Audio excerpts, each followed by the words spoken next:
ایک مرتبہ 3 طلاق کے عنوان پر مناظرہ تھا، اور مناظرہ تھا یہ ڈیرہ غازی خان کے علاقے میں، بستی بغلانی ہے وہاں پہ۔ اب 3 طلاق پہ مناظرہ ہے، اور اس مناظرے میں صدر میں تھا۔ مخالف مناظر جو غیر مقلد تھا، اس نے کہا جی فتاوی رشیدیہ میں یہ فتویٰ موجود ہے کہ 3 طلاق 2 تو 1 ہوتی ہے۔ اب لوگوں کے لیے حیران کن بات تھی کہ مولانا رشید احمد گنگوئی دارالعلوم دیوبند کا سب سے پہلا سرپرست یہ مفتی رشید احمد گنگوئی ہے۔ اب بتاؤ کتنے بڑے آدمی ہیں، تو وہ بھی کہتے ہیں 3 طلاق 2 تو 1 ہوتی ہے، غلط فہمی پیدا ہو گئی۔ ہمارے پاس فتاوی رشیدیہ نہیں تھا، میں نے ان سے کہا بھی فتاوی رشیدیہ دو، میں صدر تھا، وہ دینا، میں نے کہا دو ہم دیکھیں۔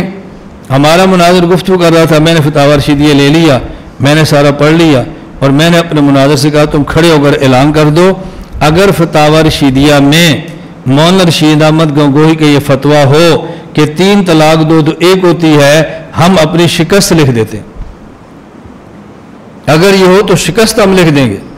اب لوگوں کے لیے بالکل حیران کن بات تھی، پوری فضائی بدل گئی۔ یہ کیا ہوا کیا تھا، ایک آدمی نے ایک غیر مقلد اہل حدیث عالم سے فتویٰ لیا کہ 3 طلاق دے تو کتنی ہوتی ہیں، اس نے کہا 3 طلاق 2 تو 1 ہوتی ہے۔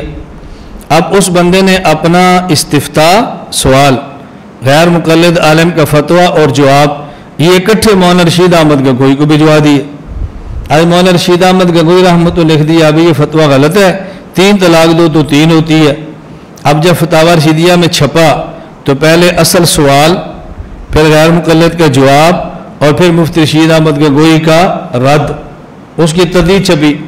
اب مناظر نے کیا پیش کیا، مولانا رشید احمد گنگوئی کا فتویٰ پیش نہیں کیا، بلکہ وہ جو غیر مقلد عالم کا فتویٰ تھا جس کا آگے مولانا گنگوئی نے رد کیا ہے اس کو پیش کیا کہ دیکھو فتاوی رشیدیہ میں۔